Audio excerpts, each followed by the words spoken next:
guys, and welcome back. On today's video, I'm going to show you how to install one of these. This is a Derale spin-on transmission filter on your Isuzu NPR. Now obviously this is my Chevy K1500. I have a video on how to install it on this truck. I did that many years ago and it has been absolutely phenomenal. In fact, I want to show you something. Get the camera to sit up. It's really windy right now. But the transmission fluid stays, look at that, hospital clean. There's absolutely nothing on that dipstick, just pink transmission fluid. And the reason is because this filter uses basically an automotive style spin-on filter, which filters down to about 20 microns, same as it would your engine oil. And the filter screen that is inside your transmission is about a 500 micron. It's only designed to catch big chunks of stuff. I also have some magnets that I put on here to catch any ferrous particles that are floating around. But suffice to say that if you put one of these on your vehicle, depending on well, any vehicle pretty much, you can put one of these on. If it's got an automatic transmission, it will greatly increase the life of the transmission. So with that being said, so you see what we're doing, let's go to the NPR and I'll show you how to install one of these on there. All right, so before we get too deep into this, basically in the Derale kit, you get the filter housing, and you get, they give you a actual filter. This happens to be a lube finer. They give you a length of transmission like cooler line hose, and I've got these fittings that I bought specifically for the NPR, and they do give you some additional fittings. These fittings are going to go in the top here, and they give you some hose clamps and stuff. I'm going to show you how to do all that. It's very, very simple. So the first thing that we want to do is to put the threaded nipple. It goes right here, and there's a long side and a short side. You can actually see there's some knurling right here. Okay, so it'll go either way, but you want to make sure to install it with the long side down, because this is what the oil filter is going to attach to. So you don't need to put any Teflon tape or anything, just screw it in like that. Now, if you want to secure this a little better, you can get something called, this is an internal pipe wrench. Okay, you can get these at Home Depot. It's got a little cam on there, right? And the idea is you stick it in there and it'll grab. Now this one's a little too big. I'm going to try the other one that I have. It's a little one, and it may not work. This one may be too, yeah, it's not going to work. So what you definitely don't want to do is you do not want to grab these threads with any channel locks or pliers or anything like that. You're going to mess it up. So let me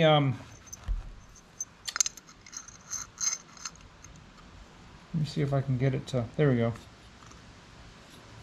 So I'm just going to take a pair of pliers and I will apply the force to this, and we'll be right back. Alright, so I just got some pliers. You can use a wrench if you want, but I'm just going to apply the force to this, and basically what that did is it tightened this up, this nipple up, without having to grab the threads. It's just in fact, I'll show you guys. You can probably get them on Amazon. I happen to get these at Home Depot. This came in a set of 3, so very useful if you're doing piping or anything like that, especially if you're doing stuff like this. So this definitely now is not going to come off. So what I'm going to deviate a little bit here is I'm going to show you where I'm going to be mounting this on the Isuzu. If you happen to be using something else, let's say you want to put this on your Ford F-150 or your Dodge Ram, or you want to put it on your Honda Accord, you know, this will pretty much, as long as you got space to mount this, this is an awesome thing to do. So what I did was I needed a bracket, and this is a bracket off a piece of my lawnmower equipment, and it already had a hole here, and I just drilled 2 holes right here, so this will bolt up like this, okay? And obviously you're not going to have this bracket. What I was going to use is just a piece of like 2-inch angle iron, and I'm going to show you in just a minute where I'm going to put it. I had to just drill 1 small hole because there was already a hole there, and if you're doing the exact same Isuzu NPR, just go to Home Depot or find you a piece of scrap angle iron that's about 2 inches by 2 inches, or you can take a piece of flat stock and bolt it together. There's a zillion different ways you can do it, but let me show you exactly where this is going to go and how this is going to mount up. All right, so I've got the cab tilted forward, and right in front of of course, here's the radiator, and there was a hole right here in the frame, this cross member piece right next to these brake lines, and I just put another hole there, and this will bolt just like that, and then I'm going to bolt the Derale right here, and this will give us good access. It'll be away from everything, it will be protected, and it will be able to I'll be able to change the filter very easily without making a mess. If you don't want to mount it there, this doesn't have an auxiliary transmission cooler, which I will be putting one on there, but I contemplated just mounting it to this bracket. You could mount it to this side of the frame here. You could mount this on the underside right here if you wanted, mounting it. You can mount it sideways if you want, but I prefer to mount it vertical so that when the engine is off and the transmission's not pumping any fluid, then it's easier for the when you start it back up, nothing has drained out, it's still full of fluid. So either way, I don't think it would be wise to mount it upside down, but either sideways, or I think vertical is the preferred method. All right, so I've got this mounted. I used, these are 5/16 screws. That's what the holes are in the Derale, so that's going absolutely nowhere. It's extremely solid. Okay, so the next thing we need to do, they include these 2 barbed fittings. I would prefer to have right angle fittings. The problem is that it would be very difficult to get them clocked correctly, but these will work just fine. So you want to put some Teflon tape or other type of sealant on there. Let me get this out of the way. Just a couple revolutions will do.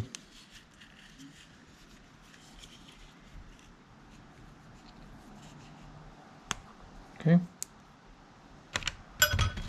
And then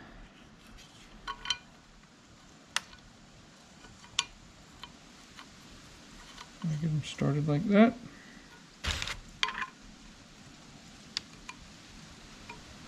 I'm using a 3/4 inch size wrench.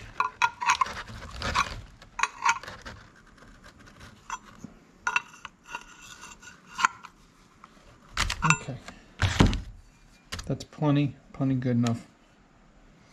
All right, so let's put the filter house, or the actual stone filter. I'm just going to show you how it'll fit. Obviously, I'm going to put a little, I'll pre-fill this, but it's going to, just like a regular, I mean, this is an oil filter, so. So I was looking at my other filter on the Chevy, and I had forgotten I didn't use the, I did not use these fittings here. I had some right angle ones, so I'll probably switch those at some point. So I'm gonna put 2 fender washers here, and I'll slide. I'm also gonna put 2. Well, we'll do that on the bottom. Just put the fender washers on top. These are 3/8" bolts. All right, and then I've got regular washers. I got to get the other one in the lock nuts or lock washers.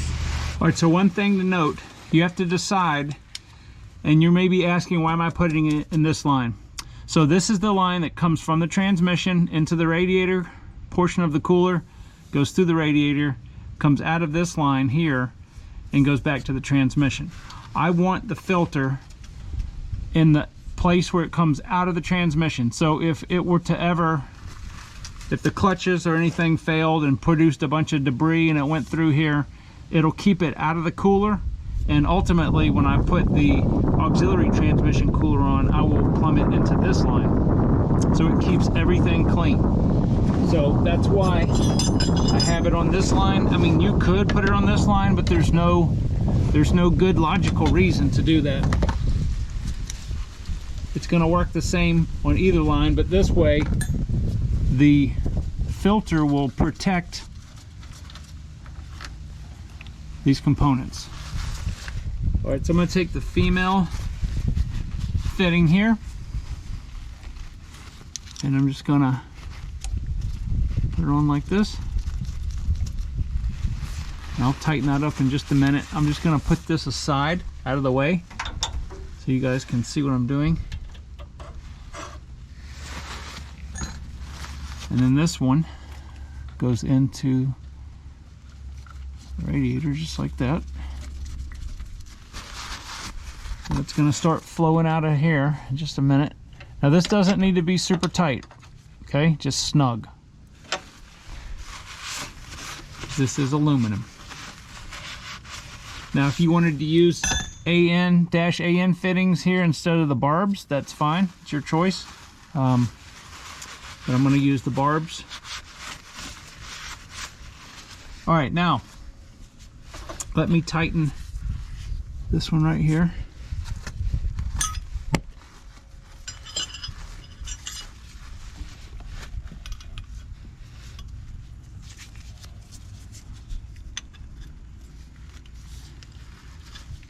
Now most people, if you watch on YouTube, most people will cut the line here and then put the hose to here. Well, that's ridiculous, man. If you don't, unless there's something wrong with your transmission hose, this way all you got to do is take these 2 fittings out, and if you want to put it back to stock, or if there's a problem with the Derale, you want to bypass it or whatever, you just take these off and bolt it or attach it back. There's no reason to do that. Okay, so now we have to decide how to get the line. Since the fluid is going here, it's got to come out of here and go up to the Derale filter. So let's and then it has to come out of the filter and then go into here. So let's look up top and see what kind of hose routing we need to do on this. All right, so fluid's got to come out of here. So we have to get the fluid out of here and into where it says in to the filter, and then it'll come out of here and go into the back to the radiator. So one thing that I do want to do is make sure that this is not just flopping around. We will secure it. I'm just trying to figure out where, because we don't need a whole lot of hose, but we don't want a really bad bend on it either. So let's let me get the hose and we'll do some measuring and see what we come up with. All right, so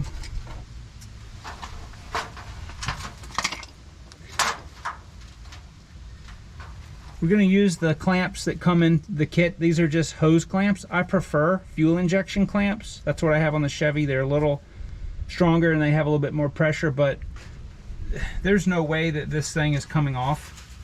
So it's not going to blow. There's not that much pressure. So I'm going to take some transmission fluid and I'm going to put a little bit on my finger.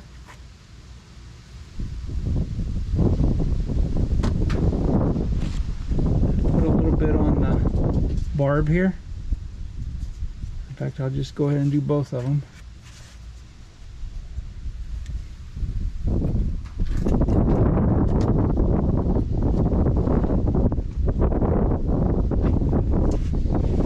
Take the supply of hose here. How do I want this clamp to go? Probably like that, I guess. And this is the out, comes out of the filter into the back into the radiator. Okay, so I got it all the way down, and I'm not going to put these clamps on quite yet. I want to see my spacing, how this is going to work, and it's just basically going to come out, and then, you know, I think that'll work good. So let me get my cutters.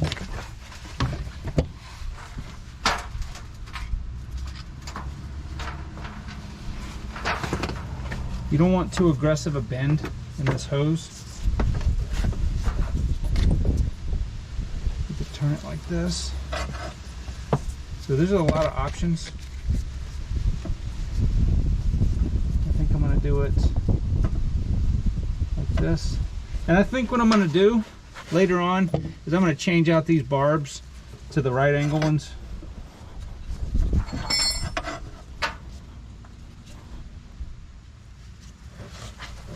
Just slide it on like that. And I'm going to go ahead and fill this up. I don't know if you guys can see this or not, but I'm just going to fill the filter up with transmission fluid.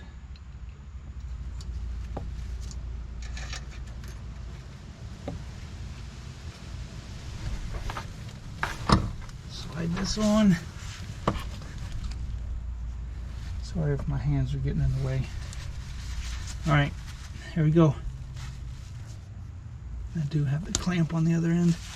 See, these fittings right here are super. Okay.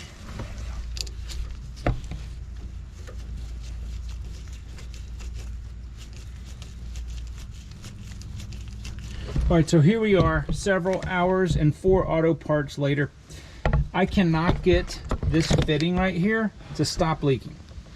Cannot do it. So let me show you. I have found. All right, so this is the can't even talk. The Derale fittings, right? As I showed you guys before, that's what's on the truck. This was what I was going to use when I put the actual cooler on. So I don't know if it's because of their aluminum, their tolerance is not the same, I don't know, but I found, thankfully, look how old this box is. This is a Hayden brand. It's the exact same fittings. These are actually made out of brass, okay? And I'm going to try these and see if these will work better. Yeah, so I'm going to do that. I'm not going to show the procedure of me reinstalling, but I'm going to take the Derale ones out and put these in, and I'll let you know if it stops the leak. All right, well, it's getting dark. So I let the truck run for about 30 minutes.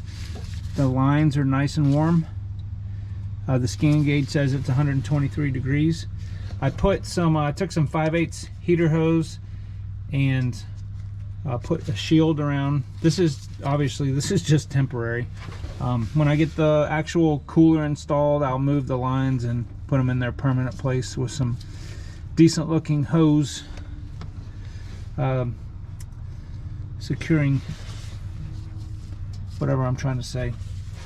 Anyway, so anywhere where the hose touches something or where it could potentially touch, I moved this hose over a little bit. I had to tighten this up couple of times as it got hotter, but it's good now, and there's no leaks anywhere. This right here, the fitting that was the problem with the Derale, I could tell immediately when I tightened it that it was a good secure connection. So this never leaked one single drop, so no leaks anywhere else. And yep, so I'm going to go ahead and end this video. When I do the video on the install for the cooler, I haven't decided which transmission cooler I'm going to use, but when I decide that, I will show you guys the finished product of how I'm going to permanently route the lines. I think what I'm going to do here is I'm going to put some right angle fittings so they're not coming straight up. It'll have a little bit more of a low profile. And then I will come up with some kind of cable or hose management where they're not just hanging out like this. So anyway, guys, hopefully you guys will, let me go in here, take my advice. This is the Hayden HD 390. All right, I'm going to get one more set of these, so I'll be ready to do the cooler install, and I will not be using the Derale. They just don't, aluminum is just not the right place for one of these fittings. So these are steel or brass or whatever, but good stuff right here. All right, well, I will talk to you guys in the next video.